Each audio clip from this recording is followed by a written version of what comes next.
Senhor. E foi se repetindo, até que um certo dia, a palavra do Senhor diz que Paulo repreendeu aquele espírito de adivinhação que tinha na vida daquela mulher. E aquela mulher foi liberta e o nome do Senhor foi glorificado. E a partir daquele momento, aquela mulher parou de dar lucros aos seus senhores.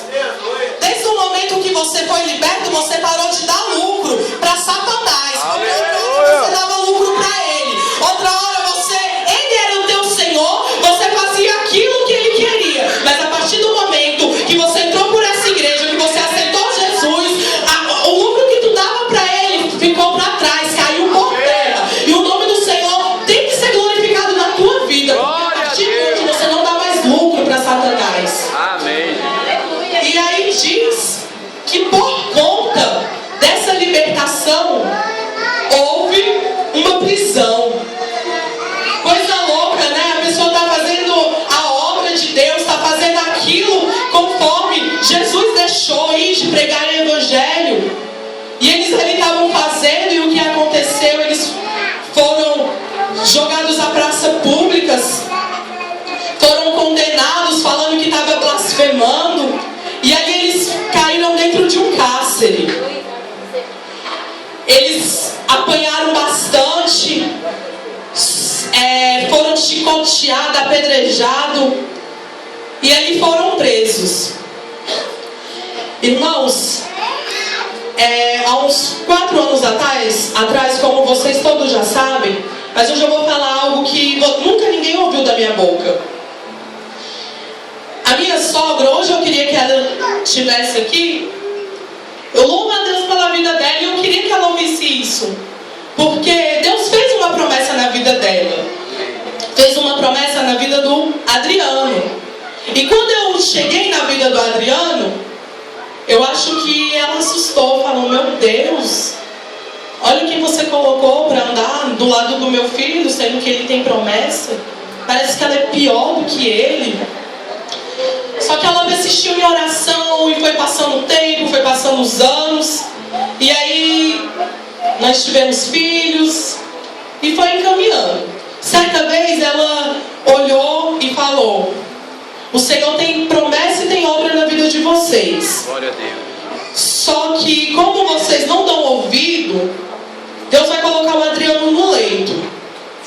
Nós ficávamos pensando que o leito seria o hospital. Eu dormia dia e noite pensando: nossa, o Adriano vai levar tiro, o Adriano vai ficar doente, o Adriano isso e o Adriano aquilo.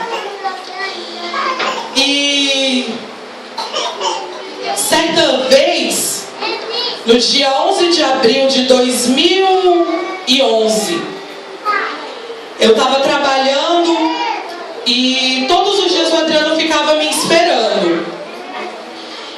Na parada de ônibus, eu trabalhava à noite no shopping. E todos os dias eu chegava e ele estava lá me esperando. Nesse dia, eu me atrasei e cheguei um pouquinho tarde. Quando eu desci na parada, eu olhei para dentro do ônibus ainda, não vi o Adriano, já meu coração começou a disparar. E eu desci e não sabia o que estava acontecendo, mas algo já me dizia: a sua história vai começar a mudança agora. E eu não entendia, não tinha entendimento, discernimento. Atravessei a faixa de pedestre, ouvi chamarem meu nome. Eu olhei para trás, um homem alto fez assim com a mão, eu voltei. Quando eu fui chegando perto, tinha o carro, era um Astra branco. Quando eu cheguei perto, o Adriano estava dentro, algemado. Minha bicicleta, a única coisa que ele tinha me dado, também junto, né? E o policial falou assim pra mim: olha, ele é seu namorado? Eu falei: é. O que você fez, Adriano? Já sabendo o que ele fazia. Mas eu não acreditava que isso ia acontecer com ele. E ele: não fiz nada não, Tayane. Pode ficar tranquila, vai pra casa. E aí eu falei: moço, me dá pelo menos minha bicicleta. Ele: não, sua bicicleta é a prova do crime. Aí eu: tá, amém. Quando eu fui saindo, eu já senti que ele não ia sair igual ele falou pra mim ficar tranquila. Fui pra casa, falei pra minha mãe falou: eu já sabia, vai ficar uns 10 Eu comecei a chorar, fui na casa da minha sogra e ela falou: Tayane, é o leito. Você lembra quando eu falava para vocês sobre o leito, vocês não acreditavam?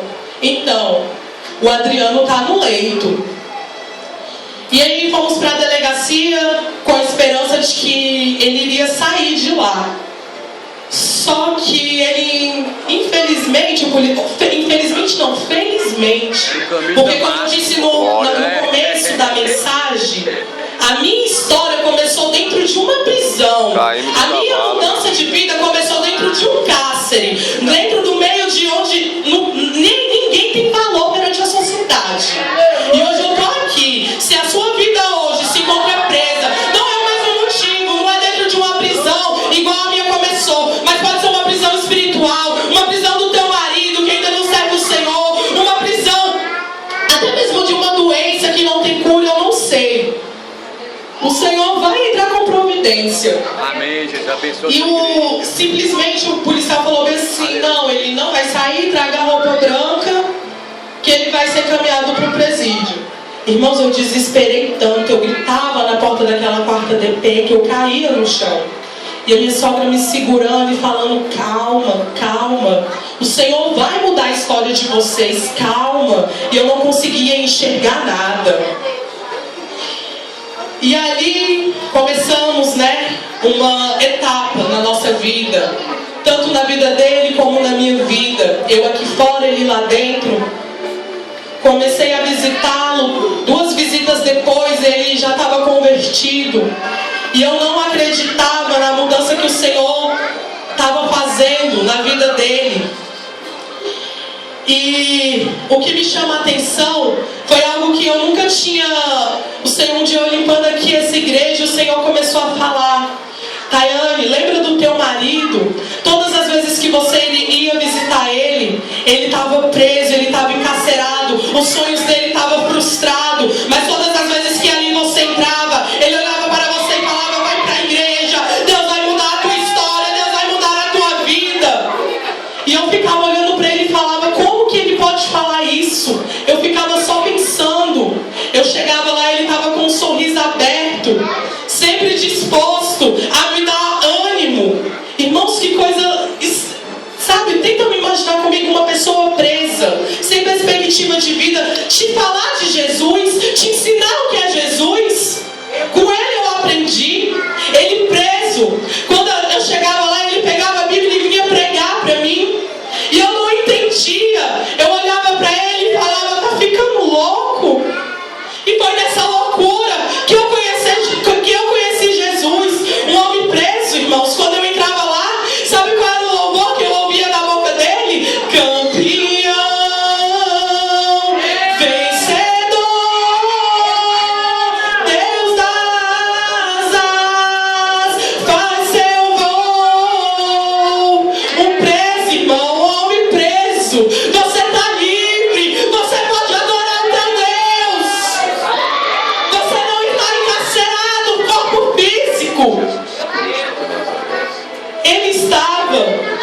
E todas as vezes que lá eu entrava, ele falava para mim: Tayane, eu conheci Jesus dentro desse presídio. Eu converso com ele todas as madrugadas. E eu não entendia o que estava acontecendo. E foram se passando o tempo. Passou 7 meses. E ele não desistiu daquela promessa que ele ouviu na rua, que um dia a história dele iria mudar através da boca da mãe dele. Foi preciso ele ser jogado dentro de um cárcere para Deus trabalhar tanto na vida dele como na minha.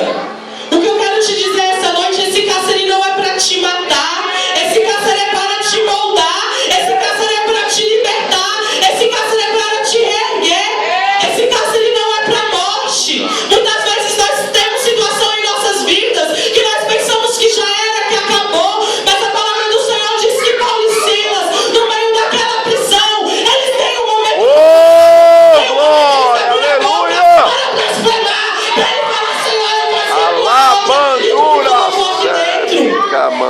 É diferente, o Adriano não era servo de Deus e Paulo e Silas eram.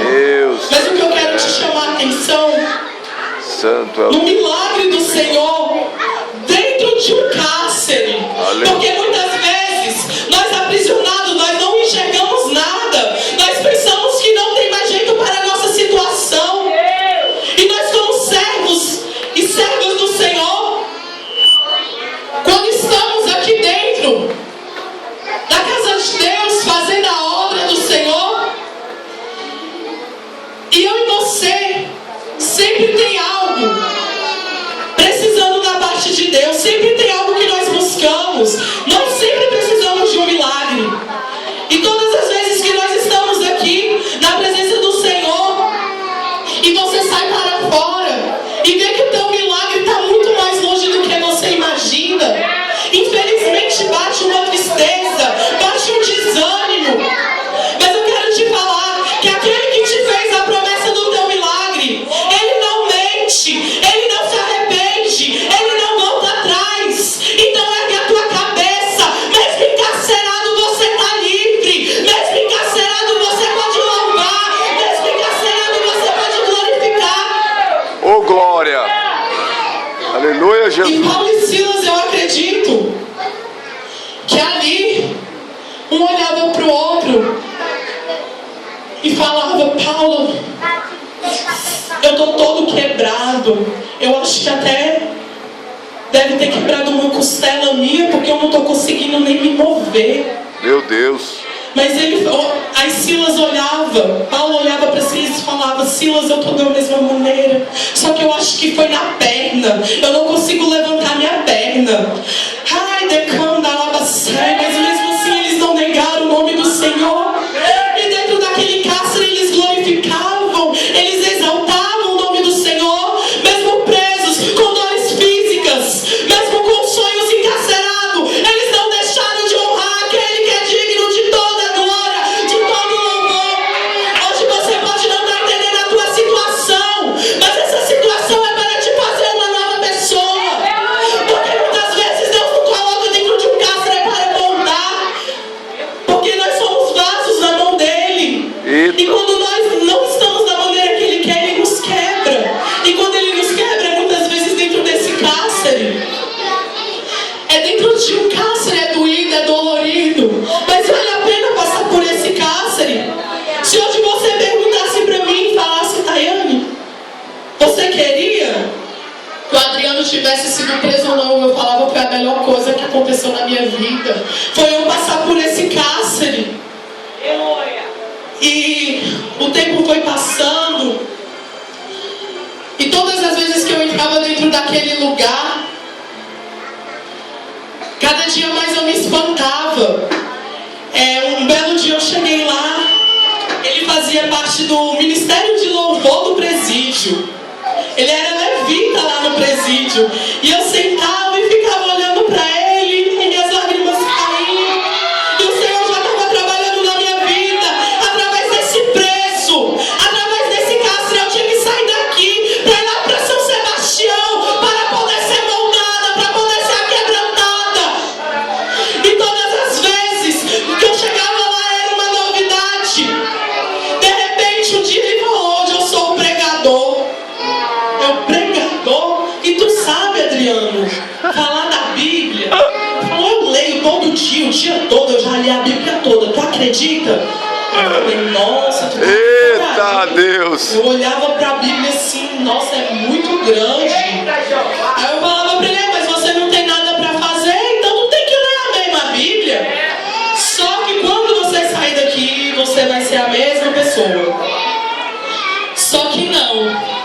Glória a Deus que não. Para honra e glória do Senhor, hoje nós estamos aqui, né? E aí, ele foi um pregador, e ali ele ministrou uma palavra, e ele suava, ficou rouco. Quando terminou a palavra, ele falava, irmãos, como se ele estivesse na rua, como se ele estivesse solto. Ele não falava como um preso. É algo assim muito... Eu nunca tinha pensado por esse lado, e Deus falou: fala pra minha igreja, dá esse testemunho, porque muitas vezes as pessoas estão na prova e pensam que não deve mais adorar o meu nome, a glorificar meu nome,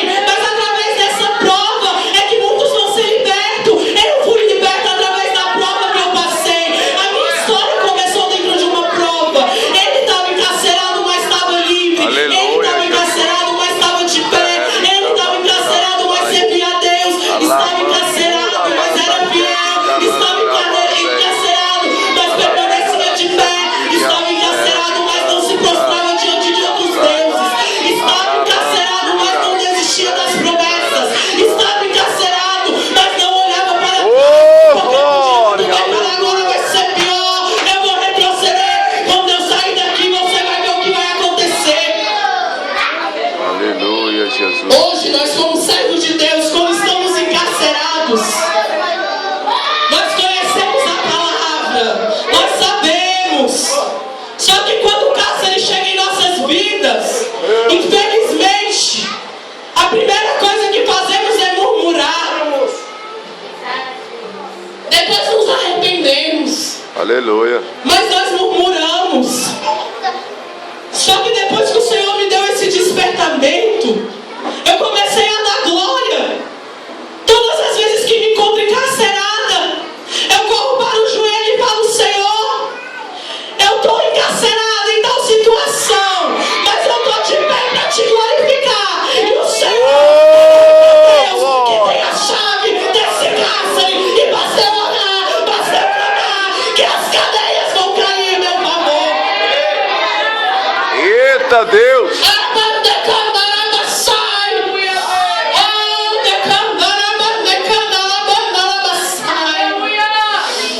Muitas vezes os nossos sonhos, aquilo que sonhamos para a nossa vida, infelizmente não acontece da maneira que nós queremos. Muitas vezes esses sonhos pode ser eles mesmos que nos trazem para dentro de cárceres. Eu estava, o pastor falando, e eu comecei mesmo a lembrar de Naamã, que eu ia estar trazendo. E eu falei: meu Deus, Naamã, ele era um homem, chefe dos exércitos. Quem olhava para Naamã com aquela postura, não imaginava o que Naamã carregava dentro de si. Naamã, ele dava ordem para aquelas tropas, e eles venciam as guerras. Naamã era um homem que perante a sociedade era bem visto. Só que quando Naamã chegava dentro de casa, Naamã se deparava com a lepra. Naamã se deparava com aquela ferida que tinha dentro dele. Eu quero trazer para o outro lado essa ferida. É no ponto que eu falei dos sonhos. Muitas vezes, como o pastor falou, ele luta. Vou dar um exemplo dele mesmo. Ele luta pelas ovelhas dele. Eu e o Adriano éramos uns drogados, que Deus usou a vida dele para nos recuperar. Glória a Deus. Eu cheguei dentro dessa igreja drogada. Glória a Deus. Para honra e glória do Senhor, eu não uso mais droga. Ele me ajudou. E hoje eu estou aqui de pé. Só que infelizmente, na nossa vida não acontece da maneira que nós queremos. E assim era na vida de Naamã. Naamã lá fora era bem visto. Só que quando Naamã chegava lá dentro, ele via a ferida que ele carregava. E quando acontece esse tipo de situação em nossas vidas, abre-se feridas dentro do nosso coração. Porque nós somos humanos. E quando nós não conseguimos obter a vitória dentro da nossa casa, porque nós pagamos preço para que venha todos para a presença do Senhor. Infelizmente, quando nós não obtemos essa vitória, começa a se abrir feridas em nossos corações. E essas feridas começam a sangrar. E essa ferida, muitas vezes, se nós não tratarmos dela, ela se torna uma lepra. A lepra adormece. Você fica sem sentir mais nada quando uma pessoa tem lepra. Meu Deus. Quando essa lepra entra dentro do coração, ela adormece todo o teu sentimento.